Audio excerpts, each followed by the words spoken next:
Once again, all of you, welcome back to my YouTube channel. My name is Adra. So today we are going to discuss the fourth chemistry chapter of class 9 students, and our chapter name is Structure of an Atom. Okay. അപ്പോൾ നമ്മൾ class 9ലെ കുട്ടികളുടെ കെമിസ്ട്രിയുടെ fourth chapter ആണ് discuss ചെയ്യാൻ പോകുന്നത്. അപ്പൊ നമ്മുടെ ചാപ്റ്ററിന്റെ പേരെന്ന് പറയുന്നത് സ്ട്രക്ചർ ഓഫ് ആൻ ആറ്റം എന്നതാണ്. നമ്മുടെ ചാപ്റ്ററിന്റെ പേരെന്ന് പറയുന്നത് structure of the atom. Okay, structure of the atom എന്നതാണ് നമ്മുടെ ചാപ്റ്ററിന്റെ പേര് എന്ന് പറയുന്നത്. അപ്പൊ ഇതിനകത്ത് നമുക്ക് മെയിൻ ആയിട്ട് ഏതൊക്കെ കണ്ടന്റ് ആണ് പഠിക്കാനുള്ളത് എന്നാണ് നമ്മൾ ആദ്യം ഒന്ന് ഡിസ്കസ് ചെയ്യാൻ പോകുന്നത്. സോ ഫസ്റ്റ് വൺ എന്ന് പറയുന്നത് നിങ്ങളുടെ topic electrons, second one protons, neutrons, valency, atomic number, mass number, isotopes, isobars.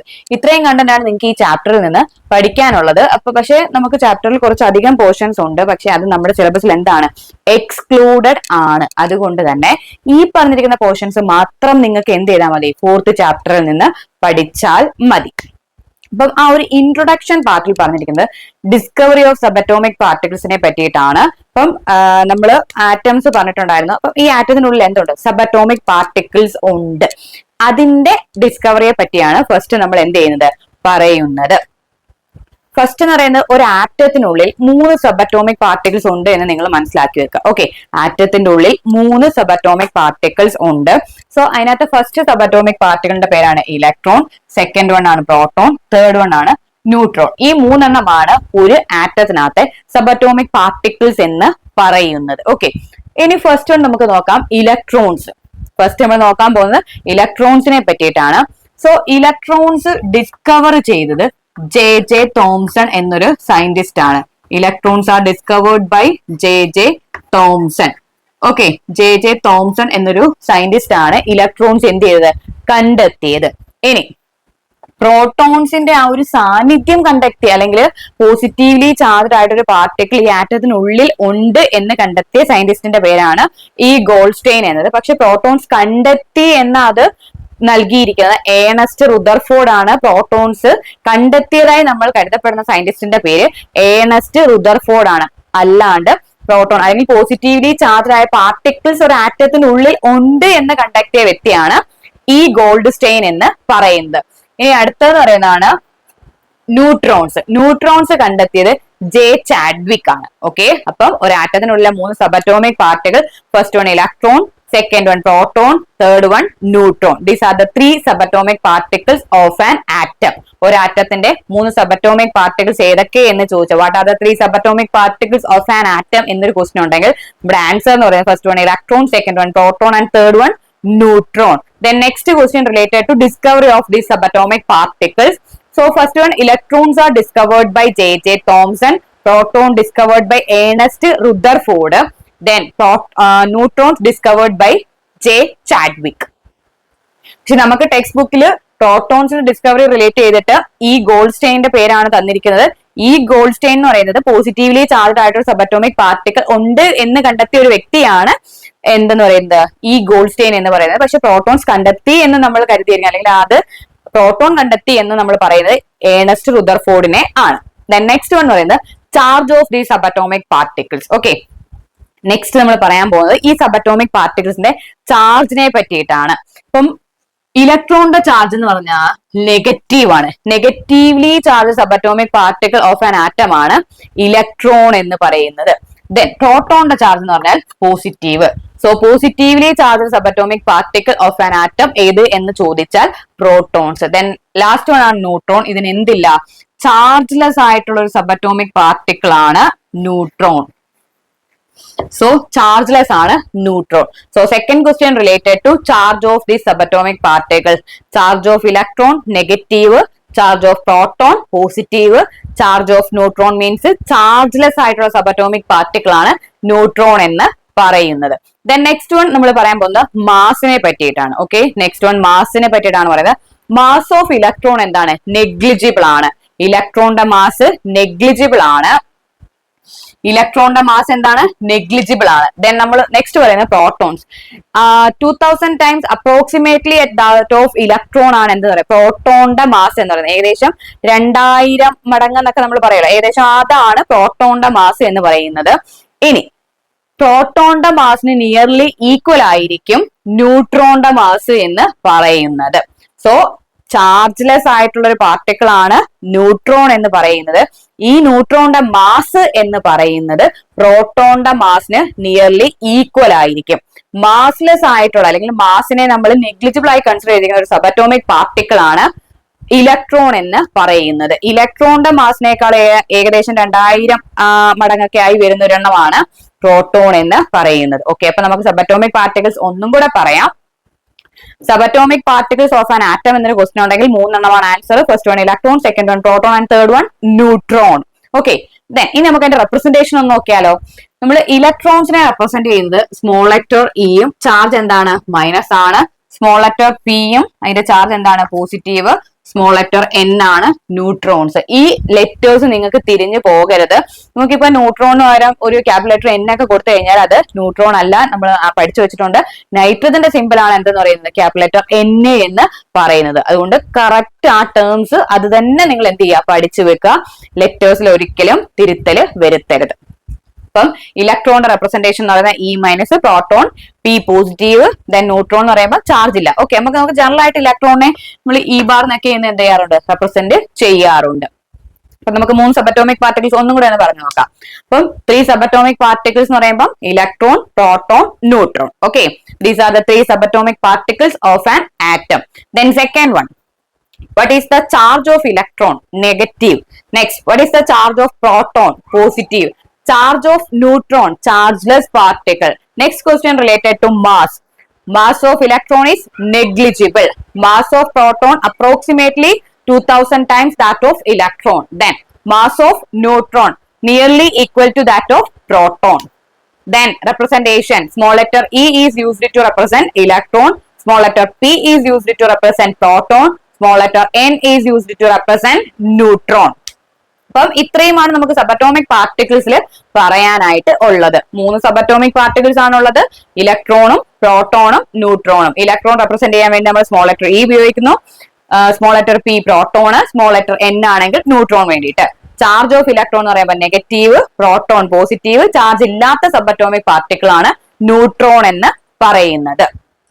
ഇനി നെക്സ്റ്റ് എന്ന് പറയുമ്പോൾ ഇവരെ ഈ സബറ്റോമിക് പാർട്ടിക്കിൾസ് എവിടെയാണ് ഒക്കുപ്പൈ ചെയ്യുന്നതെന്ന് കൂടി നമ്മൾ എന്ത് ചെയ്യണം അറിഞ്ഞിരിക്കണം. Protons and neutrons are occupying in the nucleus of an atom. ഒരു ആറ്റത്തിന്റെ ന്യൂക്ലിയസിലാണ് ആര് ഒക്കുപ്പൈ ചെയ്യുന്നത്? പ്രോട്ടോൺസും ന്യൂട്രോൺസും ഒക്കുപ്പൈ ചെയ്യുന്നത് ഒരു ആറ്റത്തിന്റെ ന്യൂക്ലിയസിനുള്ളിലാണ്. എനർജി ലെവൽസ് അതായത് ഓർബിറ്റിൽസ് ആണ് ഇലക്ട്രോൺസ് ഒക്കുപ്പൈ ചെയ്യുന്നത്. ന്യൂക്ലിയസിൽ കാണപ്പെടുന്ന 2 സബറ്റോമിക് പാർട്ടിക്കിൾസ് പ്രോട്ടോണും ന്യൂട്രോണുമാണ്. ദെൻ ഓർബിറ്റിൽ കാണപ്പെടുന്ന സബറ്റോമിക് പാർട്ടിക്കിൾസ് ആണ് ഇലക്ട്രോൺസ് എന്ന് പറയുന്നത്. ഇത്രയുമാണ് നമുക്ക് സബറ്റോമിക് പാർട്ടിക്കിൾ എന്നൊരു ടോപ്പിക്കിൽ പറയാനുള്ളത്. മാക്സിമം ക്വസ്റ്റ്യൻസും ഇത്ര തന്നെ വരാനുള്ളൂ. സബറ്റോമിക് പാർട്ടിക്കിൾസ് ഏതാണ്, ചാർജ് എന്താണ്, അവരുടെ മാസ് എങ്ങനെയാണ്, ഒക്കുപ്പൈ ചെയ്യുന്നത്, റെപ്രസെന്റേഷൻ ലെറ്റേഴ്സ്. ഓക്കെ, ഈ ഒരു 5 കാര്യമാണ് നമുക്ക് സബറ്റോമിക് പാർട്ടിക്കിൾസ് എന്നതിൽ നിന്ന് പറയാനായിട്ട് ഉള്ളത്. ദെൻ നെക്സ്റ്റ് വൺ എന്ന് പറയുന്നത് നമ്മുടെ ടോപ്പിക് വാലൻസി. ഓക്കെ, അപ്പൊ നമ്മുടെ 3rd ചാപ്റ്റർ നമ്മൾ വാലൻസി ഏകദേശം പഠിച്ചു വെച്ചിരിക്കുകയാണ് അല്ലെ. Combining capacity of an element is called its valency എന്ന് നമ്മൾ എന്ത് ചെയ്തിട്ടുണ്ട് പഠിച്ചു വെച്ചിട്ടുണ്ട്. അപ്പം ഇതിൽ നിന്ന് കറക്റ്റ് ഓരോ എലമെന്റിന്റെ വാലൻസി എങ്ങനെയാണ് കണ്ടെത്തുന്നത് എന്നൊരു കാര്യം നമ്മൾ ഇവിടെ എന്ത് ചെയ്യുന്നുണ്ട് പഠിക്കുന്നുണ്ട്. ഈ വാലൻസി പഠിക്കുന്നതിന് വേണ്ടിയിട്ട് ഇലക്ട്രോൺ ഡിസ്ട്രിബ്യൂഷൻ നമ്മൾ എന്ത് ചെയ്തിരിക്കണം അറിഞ്ഞിരിക്കണം. ഇലക്ട്രോൺ ഡിസ്ട്രിബ്യൂഷൻ അറിഞ്ഞാൽ മാത്രമേ നമുക്ക് വാലൻസി കണ്ടെത്താൻ സാധിക്കത്തുള്ളൂ. അപ്പം ഈ ഓരോ എലമെന്റും നമ്മൾ അറ്റോമിക് നമ്പറും മാസ് നമ്പറും ഒക്കെ പഠിച്ചു വെച്ചിട്ടുണ്ടല്ലോ. അതിനകത്ത് നമുക്ക് ഒരു എലമെന്റ് ആയിട്ട് സോഡിയം എന്നൊരു എലമെന്റ് എടുക്കാം. സോഡിയം എന്നൊരു എലമെന്റ് നമ്മൾ എടുത്തിട്ടുണ്ട്. ഇതിനകത്തെ അറ്റോമിക് നമ്പർ എത്രയാണ്? 11. ഓക്കെ, അപ്പം അറ്റോമിക് നമ്പർ എന്ന് പറയുന്നത് അത് നമ്പർ ഓഫ് പ്രോട്ടോൺസുമായിട്ട് റിലേറ്റ് ചെയ്യുന്നതാണ്.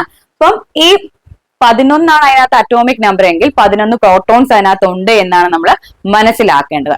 ഈ 11 ഇലക്ട്രോൺസും അപ്പൊ അതിനകത്ത് ഉണ്ടല്ലോ. ഇതിനെ നമുക്ക് എന്ത് ചെയ്യണം? ഓരോ ഓർബിറ്റിലായിട്ട് അറേഞ്ച് ചെയ്യണം. അപ്പം ഏതൊക്കെ ഓർബിറ്റ്സ് ഉണ്ടെന്നും അതിന്റെ എനർജി ലെവൽസ് നമ്മൾ എന്ത് ചെയ്തിരിക്കണം പഠിച്ചിരിക്കണം.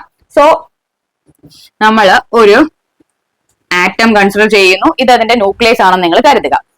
സോ ഫസ്റ്റ് ഒരു ഓർബിറ്റ് ഇലക്ട്രോൺസ് കാണപ്പെടുന്നതാണ് എന്തിലെന്ന് പറയുന്നത് ഈ ഓർബിറ്റിൽ എന്ന് പറയുന്നത്. സെക്കൻഡ് ഒരു ഓർബിറ്റ്, തേർഡ് നമ്മൾ വീണ്ടും ഒരു ഓർബിറ്റ് വരയ്ക്കുന്നു, ഫോർത്ത് വീണ്ടും ഒരു ഓർബിറ്റ് വരച്ചു എന്ന് നിങ്ങൾ കൺസിഡർ ചെയ്യുക. ഓക്കെ, അപ്പം ഈ ഫസ്റ്റ് ഓർബിറ്റിന്റെ പേരാണ് കെ, സെക്കൻഡ് ഓർബിറ്റിന്റെ പേര് എൽ, തേർഡ് ഓർബിറ്റിന്റെ പേര് എം, ഫോർത്ത് ഓർബിറ്റിന്റെ പേര് എൻ. ഓക്കെ, അപ്പം കെയുടെ ഷെൽ നമ്പർ നമുക്ക് എന്ത് കൊടുക്കാം? 1, എല്ലിന്റെ ഷെൽ നമ്പർ 2, എമ്മിന്റെ ഷെൽ നമ്പർ 3, എന്നിന്റെ ഷെൽ നമ്പർ 4. ഓക്കെ, ഈ ഓർബിറ്റിലാണ് നമ്മൾ ആരെ കൊടുക്കുന്നത്? ഇലക്ട്രോൺസിനെ കൊടുക്കുന്നത്. ഇനി ഈ ഓരോ ഓർബിറ്റിലും എത്ര ഇലക്ട്രോൺസ് ഒക്കുപ്പൈ ചെയ്യും എന്ന് നമ്മൾക്ക് കണ്ടെത്താൻ വേണ്ടി ഒരു ഇക്വേഷൻ ഉണ്ട്. ആ ഇക്വേഷൻ ആണ് 2n² എന്ന് പറയുന്നത്. ഓക്കെ, 2n² എന്നതാണ് ഒരു ഷെല്ലിൽ മാക്സിമം എത്ര ഇലക്ട്രോൺസ് ഒക്കുപ്പൈ ചെയ്യും എന്ന് നമ്മൾ കണ്ടെത്താൻ വേണ്ടി ഉപയോഗിക്കുന്ന ഇക്വേഷൻ. ഇവിടുത്തെ n എന്ന് വെച്ചാൽ ഷെൽ നമ്പർ അല്ലെങ്കിൽ energy level of that shell ആണ് എന്ന് പറയുന്നത്. ഈ n എന്നത് കൊണ്ട് ഉദ്ദേശിക്കുന്നത്, അപ്പൊ നമ്മൾ ഫസ്റ്റ് ഷെല്ലായിട്ട് k എടുക്കുന്നു. ഓക്കെ, അപ്പം k എന്നൊരു ഷെല്ല് നമ്മൾ എടുത്തിട്ടുണ്ട്. അതിന്റെ ഷെൽ നമ്പർ എത്രയാണ്? 1. ഈ 1 എന്നുള്ള വാല്യൂ നമുക്ക് n എന്നുള്ളടത്ത് എന്ത് ചെയ്യണം? സബ്സ്റ്റിറ്റ്യൂട്ട് ചെയ്ത് കൊടുക്കണം. അങ്ങനെയാണെങ്കിൽ നമുക്ക് കിട്ടുന്ന ഉത്തരം 2 × 1ന്റെ സ്ക്വയർ ആണ് നമ്മൾ എടുക്കുന്നത്. അപ്പൊ മാക്സിമം എത്ര ഇലക്ട്രോൺസ് ഉണ്ട്? 2 × 1ന്റെ സ്ക്വയർ എത്രയാണ്? 1 തന്നെയാണ്. സോ 2 × 1 2 മീൻസ് കെയിൽ മാക്സിമം എത്ര ഇലക്ട്രോൺസ് ആണ് ഉള്ളത്?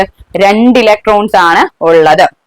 ഇനി നമ്മൾ എല്ലാണ് എടുക്കുന്നതെങ്കിൽ 2 × എല്ലിന്റെ ഷെൽ നമ്പർ എത്രയാണ്? 2. അപ്പം 2 × 2ന്റെ സ്ക്വയർ ആണ് എന്ത് ചെയ്ത് നോക്കേണ്ടത്. അപ്പൊ 2 × 2 ആവുമ്പോ 2 × 2ന്റെ സ്ക്വയർ എത്ര ആവും? 4. മീൻസ് 2 × 4. അപ്പൊ 4 × 2 എത്രയായി? 8 ഇലക്ട്രോൺസ് ആണ് ഏത് ഷെല്ലിൽ കൊള്ളുന്നത്?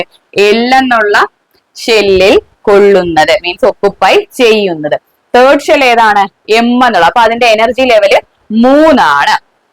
അങ്ങനാണെങ്കിൽ അതിനകത്തെ മാക്സിമം നമ്പർ ഓഫ് ഇലക്ട്രോൺസ് നമ്മൾ ഈ ഇക്വേഷനിൽ സബ്സ്റ്റിറ്റ്യൂട്ട് ചെയ്തു. അപ്പൊ നമ്മുടെ ഇക്വേഷൻ എന്താണ്? 2n² എന്നാണ്. അപ്പൊ എന്നിന്റെ വാല്യൂ 3 ആണെങ്കിൽ നമ്മൾക്ക് എന്താണ് കിട്ടുന്നത്? 2 × 3യുടെ സ്ക്വയർ ആണ് കണ്ടെത്തേണ്ടത്. അപ്പൊ 3യുടെ സ്ക്വയർ നമുക്ക് 9 കിട്ടും. 9 × 2 ആകുമ്പോൾ 18. Maximum number of electrons in M shell എന്ന് പറയുന്നത് 18 ആണ്. അപ്പൊ ഫോർത്ത് ഷെല്ലാണ് n എന്ന് പറയുന്നത്.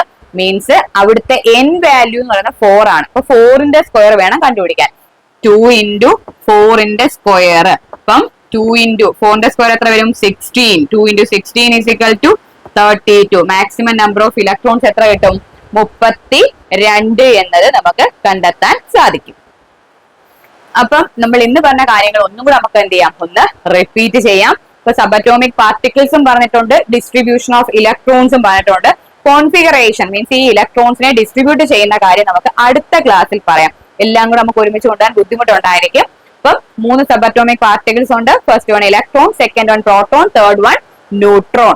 ഇതിനകത്ത് ഇലക്ട്രോൺ കണ്ടെത്തിയത് J.J. തോംസൺ. പ്രോട്ടോൺ കണ്ടെത്തിയത് ആര് എന്ന് ചോദിച്ചാൽ ഏണസ്റ്റ് റുദർഫോർഡ്. അതിന്റെ പ്രസൻസ് കണ്ടെത്തിയ വ്യക്തിയാണ് ഇ ഗോൾഡ്സ്റ്റൈൻ എന്ന് പറയുന്നത്. ന്യൂട്രോൺസ് കണ്ടെത്തിയത് ചാഡ്വിക്. ഇലക്ട്രോണിന്റെ ചാർജ് നെഗറ്റീവ്, പ്രോട്ടോണിന്റെ ചാർജ് പോസിറ്റീവ്, ന്യൂട്രോണിന് ചാർജ് ഇല്ല. ഇനി ഇലക്ട്രോൺസ് ഓർബിറ്റിലാണ് ഒക്കുപ്പൈ ചെയ്യുന്നത്. പ്രോട്ടോൺസും ന്യൂട്രോൺസും ഒക്കുപ്പൈ ചെയ്യുന്നത് ന്യൂക്ലിയസിലാണ്. സ്മോൾ ലെറ്റർ n റെപ്രസെന്റ് ചെയ്യുന്നത് ന്യൂട്രോണിനെയും, p റെപ്രസെന്റ് ചെയ്യുന്നത് പ്രോട്ടോണിനെയും, e റെപ്രസെന്റ് ചെയ്യുന്നത് ഇലക്ട്രോണിനെയുമാണ്. ഇനി നമ്മൾക്ക് ഇത് വാലൻസി കണ്ടെത്തുന്നതിന് മുമ്പിട്ട് ഡിസ്ട്രിബ്യൂഷൻ ഓഫ് ഇലക്ട്രോൺസ് അറിഞ്ഞിരിക്കണം. അപ്പം നമ്മൾ 4 ഷെല്ല് വെച്ചാണ് ഈ ഡിസ്ട്രിബ്യൂഷൻ ഓഫ് ഇലക്ട്രോൺസ് പറയുന്നത്. ഫസ്റ്റ് ഷെല്ലിന്റെ പേര് K, second one L, third M, fourth എന്ന് പറയുന്നത് n ആണ്. അപ്പൊ മാക്സിമം നമ്പർ ഓഫ് ഇലക്ട്രോൺസ് ഓരോ ഷെല്ലിലും എത്രയുണ്ട് എന്ന് കണ്ടെത്താൻ വേണ്ടി നമ്മൾ ഉപയോഗിക്കുന്ന ഇക്വേഷൻ ആണ് 2n² എന്ന്. ഇവിടെ n എന്നതുകൊണ്ട് ഉദ്ദേശിക്കുന്നത് ആ ഷെല്ലിന്റെ എനർജി ലെവൽ എത്രയാണ് എന്നും. അപ്പൊ കെയുടേത് ഷെൽ നമ്പർ കൊടുത്ത് ആ ഇക്വേഷൻ സബ്സ്റ്റിറ്റ്യൂട്ട് ചെയ്യുമ്പോൾ maximum number of electrons in K എന്നത് നമുക്ക് 2 എന്നൊരു ആൻസർ കിട്ടും. എല്ലിലാണെങ്കിൽ അത് 8 എന്നും, എമ്മിലാണെങ്കിൽ അത് 18 എന്നും, എന്നിൽ 32 എന്നും നമുക്ക് കണ്ടെത്താൻ സാധിക്കും. അപ്പൊ ഞാൻ പറഞ്ഞ കൺസെപ്റ്റ് ക്ലിയർ ആയി എന്നുണ്ടെങ്കിൽ ഒന്ന് സപ്പോർട്ട് ചെയ്യലേക്ക്. നമുക്ക് അടുത്ത ക്ലാസ്സിൽ വീണ്ടും കാണാം. Thank you.